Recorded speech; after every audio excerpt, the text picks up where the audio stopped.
किसी शहर के रेलवे स्टेशन पर एक भिखारी रहता था। वो वहां आने जाने वाली रेलगाड़ियों में बैठे यात्रियों से भीख मांगकर अपना पेट भरता था। एक दिन जब वह भीख मांग रहा था तो सूट बूट पहने एक लंबा सा व्यक्ति उसे दिखा। उसने सोचा कि यह व्यक्ति बहुत अमीर लगता है, इससे भीख मांगने पर यह मुझे जरूर अच्छे पैसे देगा। वह उस लंबे व्यक्ति से भीख मांगने लगा। भिखारी को देखकर उस लंबे व्यक्ति ने कहा, तुम हमेशा मांगते ही रहते हो, क्या कभी किसी को कुछ देते भी हो?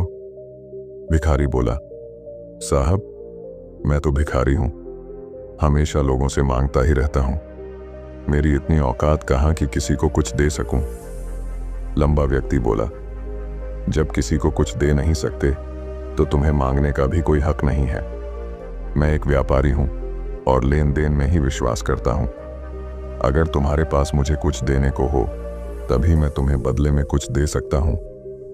इतना कहने के बाद वह लंबा आदमी ट्रेन में बैठकर चला गया। इधर भिखारी उसकी कही गई बात के बारे में सोचने लगा। उस लंबे व्यक्ति के द्वारा कही गई बात उस भिखारी के दिल में उतर गई। वह सोचने लगा कि शायद मुझे भीख में अधिक पैसा इसीलिए नहीं मिलता क्योंकि मैं उसके बदले में किसी को कुछ दे नहीं पाता हूं। लेकिन मैं तो भिखारी हूं, किसी को कुछ देने लायक भी नहीं हूं। लेकिन कब तक मैं लोगों को बिना कुछ दिए केवल मांगता ही रहूंगा?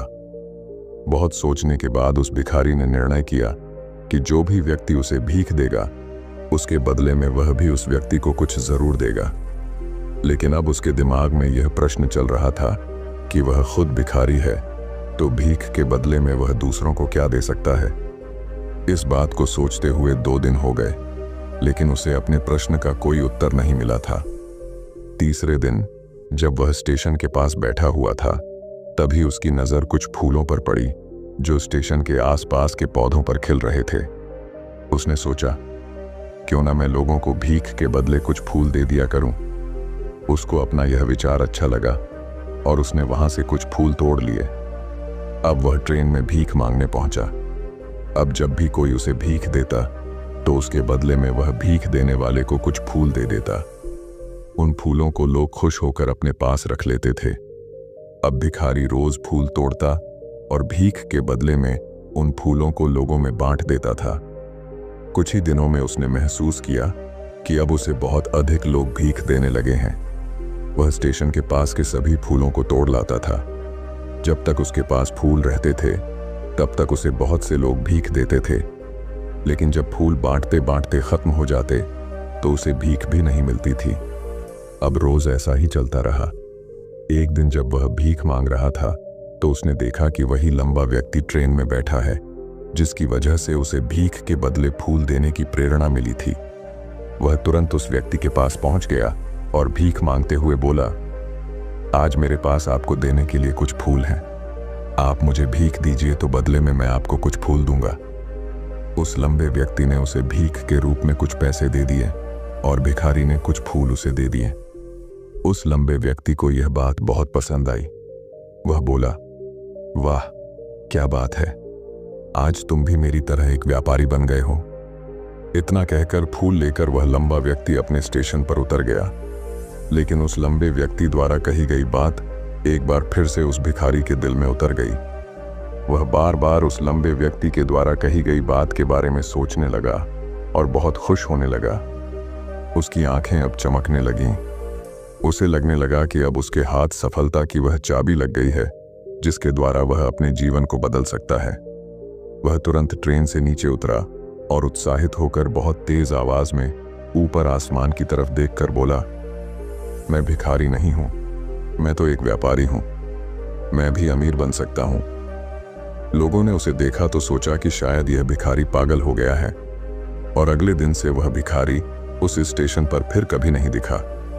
लेकिन 6 महीने बाद इसी स्टेशन पर 2 व्यक्ति सूट बूट पहने हुए यात्रा कर रहे थे। दोनों ने एक दूसरे को देखा तो उनमें से एक ने दूसरे से हाथ मिलाया और कहा, क्या आपने मुझे पहचाना? दूसरा व्यक्ति बोला, नहीं, क्योंकि मेरे हिसाब से हम लोग पहली बार मिल रहे हैं। पहला व्यक्ति बोला, नहीं, आप याद कीजिए, हम पहली बार नहीं बल्कि तीसरी बार मिल रहे हैं। दूसरा व्यक्ति बोला, मुझे याद नहीं, वैसे हम पहले 2 बार कब मिले थे? अब पहला व्यक्ति मुस्कुराया और बोला, हम पहले भी 2 बार इसी ट्रेन में मिले थे।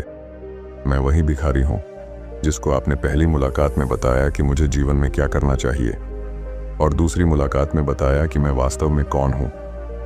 दूसरा व्यक्ति मुस्कुराया और अचंभित होते हुए बोला, ओह, याद आया, तुम वही भिखारी हो जिसे मैंने एक बार भीख देने से मना कर दिया था और दूसरी बार मैंने तुमसे कुछ फूल खरीदे थे।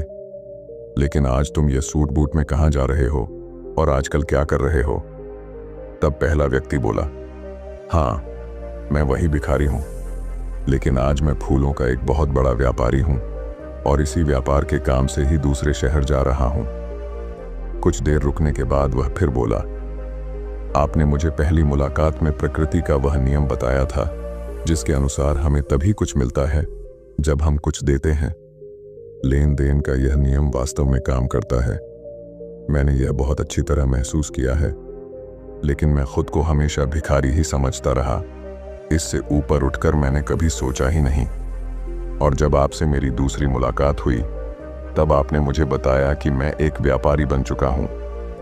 अब मैं समझ चुका था कि मैं वास्तव में एक भिखारी नहीं बल्कि व्यापारी बन चुका हूं। मैंने समझ लिया था कि लोग मुझे इतनी भीख क्यों दे रहे हैं, क्योंकि वह मुझे भीख नहीं दे रहे थे बल्कि उन फूलों का मूल्य चुका रहे थे। सभी लोग मेरे फूल खरीद रहे थे क्योंकि इससे सस्ते फूल उन्हें कहाँ मिलते। मैं लोगों की नज़रों में एक छोटा व्यापारी था, लेकिन मैं अपनी नज़रों में एक भिखारी ही था। आपके बताने पर मुझे समझ आ गया कि मैं एक छोटा व्यापारी हूँ। मैंने ट्रेन में फूल बांटने से जो पैसे इकट्ठे किए थे उनसे बहुत से फूल खरीदे और फूलों का व्यापारी बन गया। यहाँ के लोगों को फूल बहुत पसंद है और उनकी इसी पसंद ने मुझे आज फूलों का एक बहुत बड़ा व्यापारी बना दिया। दोनों व्यापारी अब खुश थे और स्टेशन आने पर साथ उतरे और अपने अपने व्यापार की बात करते हुए आगे बढ़ गए।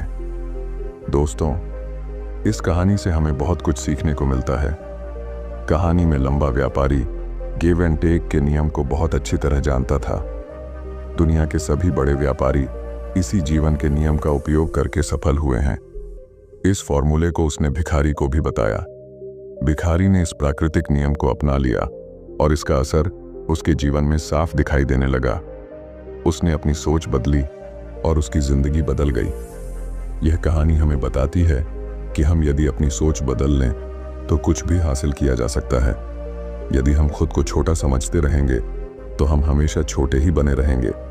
बड़ा बनने के लिए हमें अपनी सोच को बदलना होगा और खुद के बारे में बड़ा सोचना होगा। कहानी का सार यह है कि सफलता आपकी सोच में छुपी होती है। खुद का आत्मसम्मान जगाइए, अपनी सोच को बड़ा बनाइए और देखिए कैसे आप सफलता के शिखर पर पहुंच जाते हैं।